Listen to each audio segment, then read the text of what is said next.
노동절 아침 그러니까 80년대 박노해 시인이 노동의 새벽 쓰린 가슴 위로 찬 소주를 붓는다.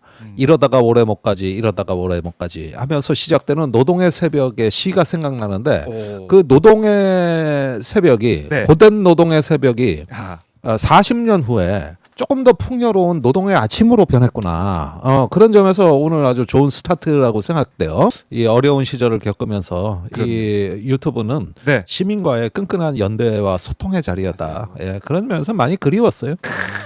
지금 이란하고 트럼프는 말이죠. 이 전쟁을 통해서 어떤 동과 석유의 맛에 취해 있다. 그것이 갈등을 지속시키는 원인이 되는 거고 에너지가 되는 겁니다. 트럼프는 뜻밖의 이 전쟁이 나쁘지 않다는 계산을 지금 하고 있어요. 얼마 전에 정유업체 사장들하고 그 백악관에서 모였거든? 돈이 지금 쏟아져 들어오고 벼락처럼 들어오는 거예요. 아니 그것도 500만 배럴을 좋은 가격에 팔고 전 세계 유조선이 몰려오고 있어요. 그런데 이 전쟁의 초기에 트럼프가 했던 말이 호르무즈 해협 막혀도 우리는 돈 번다 그랬다고. 그 말이 한 달 후에 진짜 현실화가 된 거예요. 결국 나는 이런 걸 통해서 어떤 석유와 돈에 대한 어떤 권력을 행사한다 하는 효능감이 지금 트럼프가 더 높아지는 황당한 상황으로 가는 데다가 그다음에 트럼프 일가의 돈벌인데 첫째는 부동산. 그러니까 트럼프 일가가 그 특히 사우디 같은 데서 이제 대규모 프로젝트, 건설 프로젝트 이걸 하고 있는데 이 자산 가치가 지금 10배가 튀었고 앞으로 중동 전역, 심지어 가자지구까지 이렇게 부동산 개발을 지금 꿈꾸고 있단 말이에요. 여기에 이제 들어온 투자금. 두 번째는 가상화폐. 세 번째가 가장 중요한데 군수산업. 트럼프의 그 아들 저 지금 투자한 게 드론 회사거든요. 국방부하고 거액의 수주가 예상되고 있습니다. 이번 전쟁에서 드론이 아주 골칫덩어리거든요. 미군의 그 장비가 드론 위주로 획기적인 어떤 변화가 예상이 되는데 미리 드론 회사의 지분을 사는 거예요. 여기에 또 걸프 국가들의 자금이 들어와서 수억 달러 투자금이 또 들어왔어요. 이 전쟁이 계속되면서 어느 날 트럼프한테 두 아들하고 사위가 찾아온 거예요. 그러더니 뭐라 그랬는지 알아요? 아버지 전쟁이 계속하니까 돈이 자꾸 들어와요. 그러니까 트럼프가 뭐라 그랬냐? 이 자식아 케바가 그거밖에 안 되냐? 나는 젊었을 때부터 시작해가지고 미국 국가 전체를 먹었는데 몇억 달러 갖고 좀 통 크게 좀 놀아봐라 이 자식아. 그러면서 이 전쟁 빨리 안 끝날 테니까 지금 그 사이에 언제 이란하고 또 어떻게 될지 모르니까 니들 맘대로 해봐. 이 판이 돼가지고 지금 뇌에서 도파민이 용출이 되는 거예요 이게. 헤그세스 장관이 미 의회 출석해 청문회에서 오만 방자하기가 이를 데가 없는 게 저기 완전히 니들이 뭘 한다고 나한테 개기냐는 식으로 민주당 의원들하고 공화당 일부 의원들 때문에 이 패배주의가 우리의 적이다. 이란보다 더한 적이라 그랬어요. 면전에서. 아주 엽기 그 자체예요. 그러니까 지금 우리 행복한데 왜 건드리냐는 튼데 이런 사이에 이제 미국 국민들은 죽어나는 거죠. 어떻게 보니까 이런 식으로 전쟁을 지속하는 자기 정신 승리의 그 논리가 만들어져 가지고 이거 빨리 끝날 수가 없게 돼 버렸다 이겁니다. 이게 이게 바로 권력이구나. 여기서 도파민이 생긴다니까. 이게 지금 문제가 돼서 끝날 기미가 안 보이고 이란도 마찬가지인데 호르무즈 해협을 통제한 데서 이제 드디어 본격적인 재미를 느끼는 거예요. 여기도 그런 게 그 이란 의회 산하에 이란 의회 연구 센터라고 있어요. 여기서 보고서가 나왔는데 이거 호르무즈가 돈벌이가 된다는 보고서예요. 석유 가격을 배럴당 200달러 또는 250달러까지만 올리면 미국은 그 안보 체계가 내부로부터 붕괴하면서 팍스 아메리카나가 붕괴하고 이란은 승전국이 된다. 이래 써 있단 말이에요. 이란의 그 국회의장 칼리바프 국회의장이 지금 하는 말이 어제 지금 120달러까지 간 걸 140달러까지 올려야 된다. 브렌트유가. 그러니까 뭔가 이렇게 보니까 이 쩐의 전쟁이 된다 하는 이란의 의회도 그렇고 국회의장도 그렇고 가만히 보니까 이 호르무즈 해협이 이게 돈덩어리야 이게. 돈덩어리. 이 냄새를 맡아버리니까 이렇게 미국이나 이란이 각기 돈 냄새를 맡으면서 전쟁이 더 오래 소모적으로 간다는 거죠. 그래서 결론은 뭐냐? 올해 안으로 안 끝난다는 거예요. 올해 안으로 정상화 안 된다는 거예요. 이게. 이스라엘이 트럼프를 꼬실 때 이란을 이렇게 때리는 계획은 올해 6월이었습니다. 원래는. 그때 이제 정권을 전복시킬 계획이 있었어요. 그래요, 그렇죠. 쿠르드족을 투입해가지고 네. 내전으로 가는 방식으로 전쟁을 종결하려고 했는데 갑자기 작년 연말 올해 초에 이란에 민주화 시위가 있었던 거예요. 그렇죠. 예, 그래가지고 그 민생이 폭발하면서 이제 체제 유지가 어려워지니까 계획이 앞당겨져 가지고 네. 그게 올해 2월 말이 된 거거든요. 거기서 계산착오가 쿠르드족에 응하지 않은 거예요. 반정부 시위가 있었다 그러지만은 전쟁이 일어나니까 거꾸로 신정 체제가 더 강화되고 오히려 더 결속이 돼버린. 그러니까 전쟁은 실패한 거예요, 사실. 이렇게 되면서 이제 전쟁이 꼬여버리기 시작한 거거든요.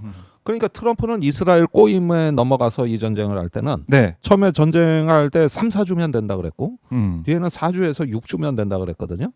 그리고 트럼프가 직접 쿠르드족 지도자하고 전화 통화도 했고 실제 무기를 줬다는 거야. 이스라엘을 통해 가지고 이 소화기류 무기까지 줬다는 거야.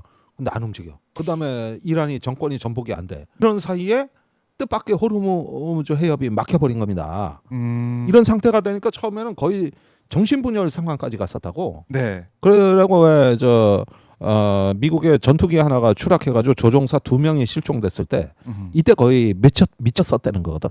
그렇죠. 트럼프가. 그런데 이제 전쟁 양상이 이제 공습이나 때려 부수는 거 말고 봉쇄로 가자. 이러면서 그 호르무즈 해협 입구에 항공모함 전단하고 이지스급 구축함들이 쭉 깔려가지고 이제 그 검문 검색하고 선박을 납포하고 있거든요. 고사시켜버리자. 네. 이 전략으로 갔단 말이에요. 아니 물론 효과적인데 네. 시간이 많이 걸려. 이게 이제 제재의 역설이라는 건데 이란은 지금 40년째 제재를 받았잖아요. 북한 보십시오. 70년 동안 제재 받았어요. 70년 동안. 그리고도 핵 개발했어요. 그러니까 제재가 어떤 상대방을 굴복시킨 역사는 없거든요. 맞는 자의 아픔보다 네. 때리는 자의 기쁨에 가깝다는 거지. 내가 이렇게 괴롭혔다. 내가 이렇게 징벌했다. 네. 이런 자기 만족에 오히려 더 가깝지. 그 효과를 내는 아픔은 저기 그렇게 크지 않다는 거예요. 실제로 이란의 혁명 수비대는 자기들 전쟁을 지금 이겼다고 보고 있어요. 지금 미국이 더 못 때리니까. 그렇죠. 호르무즈는 내가 장악했고. 그럴 수 있겠네. 네, 그래가지고 통행료 받으면 되고. 그 통행료라는 게 뭐냐면 승전국의 전리품이에요. 지금 이 성격을 우리가 알아야 돼. 왜 통행료를 받아야 되느냐? 우리가 미국을 쫓아냈기 때문이라는 거지. 승전국이기 때문이라. 이 논리로 짜여 있어요. 그래서 우린 전쟁을 이겼으니까 이만한 합당한 권리가 있다. 이걸 거둘 권리가 있다. 문제는 뭐냐면은 내 위장에서 느끼는 배고픔보다는 내 뇌에서 분비된 도파민의 양이 훨씬 중요하다는 거죠. 배는 고파도 승리의 도취감. 내가 권력을 행사한다는 전쟁은 그렇게 움직이는 거라는 거예요. 이 배고픈 자도 전쟁은 된다는 겁니다. 이게 모든 언론이 이제 너무 이걸 불안하게 묘사하지 않으려고 절제하고 있다는 느낌이 들어요. 이럴 때 야 이거 큰일 났습니다. 이렇게 말하기가 두려운 거야. 주식값 올라가고 이러고 있는데 여기에다 찬물 끼얹으면 또 스포일러가 될까봐 이렇게 다들 말하는데 조심조심하고 TV 나온 평론가들도 그렇게 말하는데 근데 저는 2월부터 이거 이제 길게 갈 거라고 전쟁에서 발 못 뺀다 그랬는데 저는 직면하자. 이 현실을 직면해야 된다. 이제 앞으로 공급망의 위기, 원자재 위기 온다 이거. 여름쯤 되면은 식량 위기가 온다. 비료 문제가 있어. 그렇죠. 전 세계에. 이게 첩첩히 있는데 이 충격을 지금부터 우리가 줄여나갈 수 있는 우리도 맷집에 강한 어떤 비상대책 이런 것들 지금부터 생각해야 된다. 안보를 위주로 생업을 해온 사람인데 국가 안보를 보는 사람들은 부정적 사고를 먼저 합니다. 최악의 상황을 먼저 가정해 놓고 계획을 짜거든요. 그게 이제 부정적 사고의 유용성이라는 건데 저 전쟁은 몇 달 안에 끝날 성질의 문제가 아니기 때문에 우리가 지금부터 비상대책을 강구해야 된다.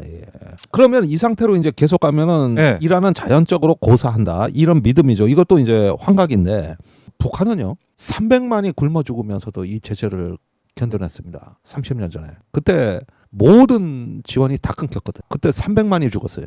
인구의 10%입니다. 그리고도 지금 견뎌내고 핵 강국이 됐다고. 그런데 이란은 신정국가요. 종교적 세계가 있다고. 트럼프 생각같이 그렇게 빨리 끝나지가 않아요. 끝나지가 않습니다. 어느 개구멍이 있는지 모른다. 북한에 대한 제재는 유엔 안보리가 다 찬성해서 한 제재예요. 그런데 지금 이란에 대한 제재는 미국 혼자 하는 제재입니다. 누가 찬성합니까? 아하. 그러면 개구멍을 뚫으려고 치면 육지건 바다건 간에 그런 하늘이건 지금 하늘로 비행기도 다니고 있어요.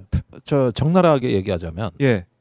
이란의 저 이슬람 신정 권력과 이란 혁명 수비대의 최대 우군은 트럼프예요. 원래 그 정권 위기였다고. 그렇죠. 근데 전쟁 나고 부활한 거예요. 이란을 예. 만일에 미국의 계산대로 해가지고 그러면 종국에는 무너뜨려가지고 저기 내전 상태로 갔다. 그러면 그게 또 미국에 유리합니까? 옛날에 이라크를 그렇게 만들었다 20년 동안 미국이 개고생을 했는데 그렇죠. 그럼 만약에 내전 상태로 가고 이렇게 해가지고 왜 IS가 발흥을 호하고 그래가지고 그것 퇴치하다가 어떻게 됐습니까? 수백만의 그 난민이 시리아, 이라크에서 발생해가지고 유럽으로 흘러 들어가서 오늘날 세계가 그냥 아하. 완전히 그냥 갈등이 또 커지고 테러도 막 일어나고 엉망진창이 됐는데 아하. 그러면은 이란을 그렇게 만들면 그건 미국한테 또 유리합니까? 이건 딜레마 아니야. 그렇네요. 그래서 그 옛날에 로버트 카플란이라고 예. 지정학자 그 2003년에 이라크 전쟁을 열렬히 지지했던 그 학자가 훗날 이라크에 가서 뭐라 그랬냐? 자기의 판단을 땅을 치고 후회하면서 내가 그때 이라크 전쟁 지지한 건 잘못됐다 그러면서 어떤 폭정도 무정부 상태보단 낫더라. 무정부 상태가 제일 무섭다. 제일 무섭다. 그래서 사람이 계속 죽어나가고 미군이 죽어나가고 그럼 그렇게도 못하잖아요. 그러니까 목표가 없는 전쟁. 진짜 엉망이. 이란의 목줄을 죄든 말든 네. 그렇게 해서 이란이 무너지든 그 다음엔 어떻게 할 거냐? 그러니까 전략적 사고가 없는 거예요. 지금까지 미국의 패권의 가장 큰 자산이 네. 붕괴되고 있다는 더 큰 재앙이 기다리고 있습니다. 지금까지 보여준 미군의 무능력, 잘못된 전략을 갖고 이란에 쫓아가니까 네. 엄청난 군사력의 낭비. 호르무즈 해협을 개방시키는데 미군의 군사력이 해군력이 쓸모가 없었다.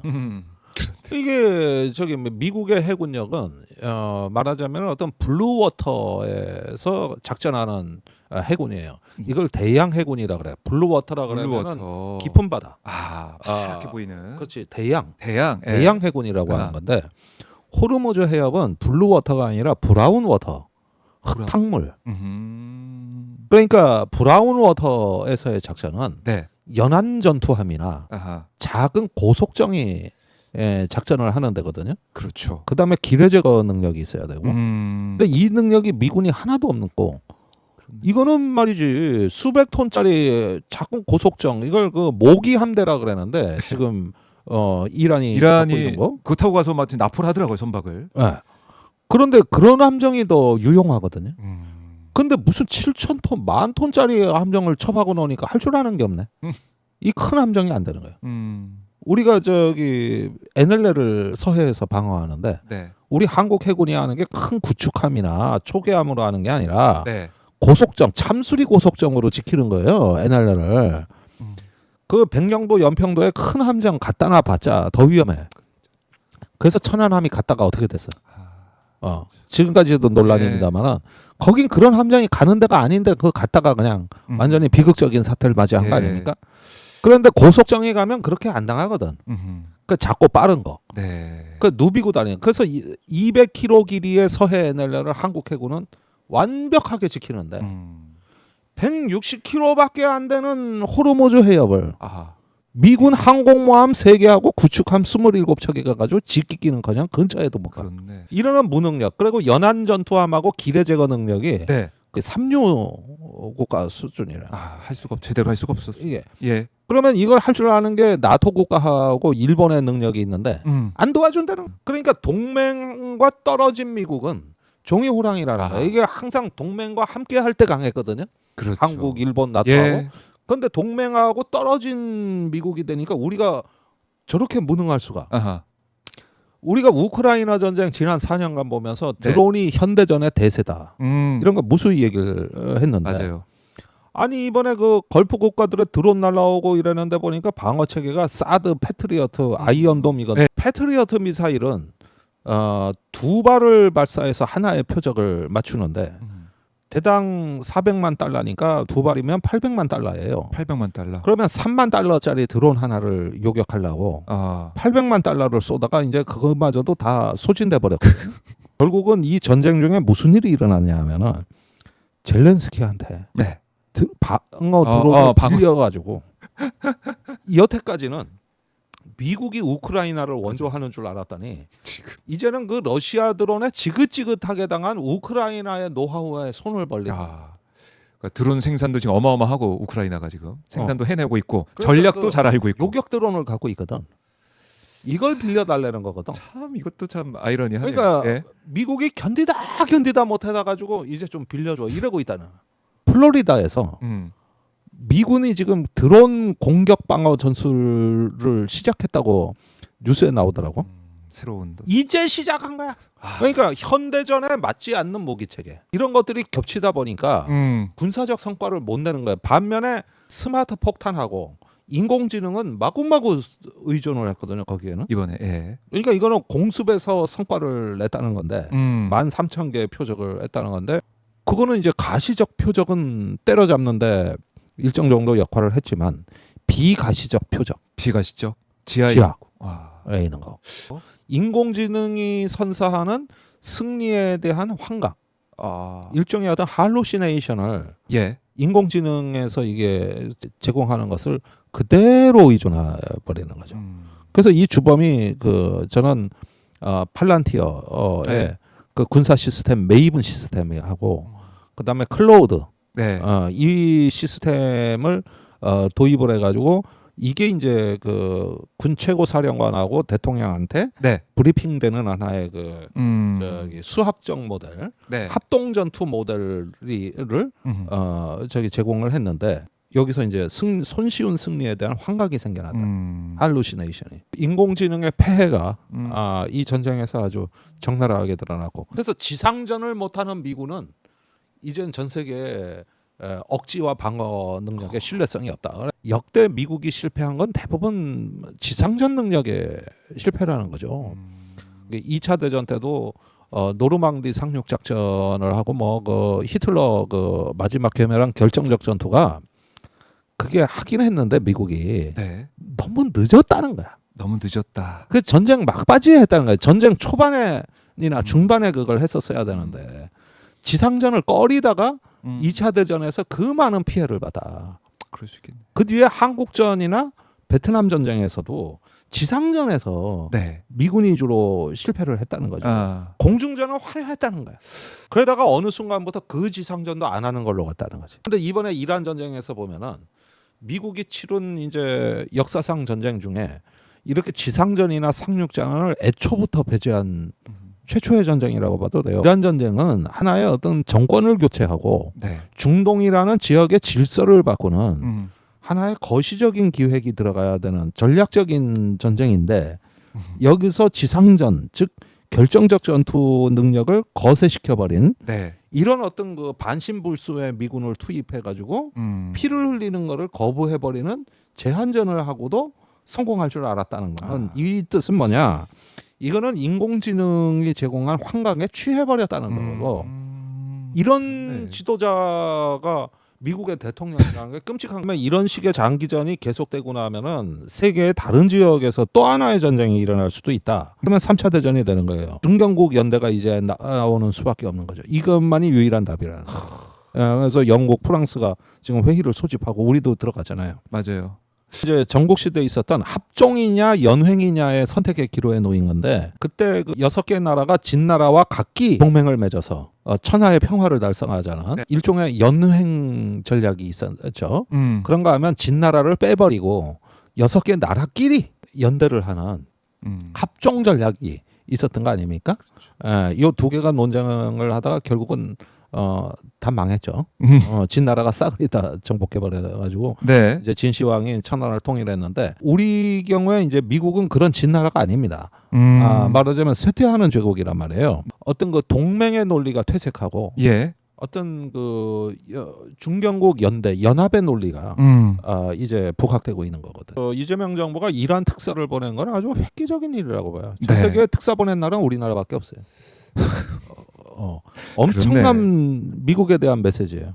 우리는 우리 살 길 찾겠다. 이 배후에 이제 동맹을 테스트하는 미국의 압박이 들어온 거거든요. 그게 정동영 장관 문제, 그 쿠팡 문제 이런 것들 막 걸고 넘어지면서 니들 우리가 군함 보내달라 그럴 때 안 보냈지. 그러면 니들 재미없어. 이런 식으로 간보기가 계속 여러 군데서 들어오고 있고 난 이걸 이재명 대통령이 알고 있다고 봐요. 그래서 자주국방 얘기가 나온 거예요. 얼마 전에 그저 이제 동맹에 의존하지 않고 우리 국방에 난 이미 이재명 대통령이 알고 있다고 봐요.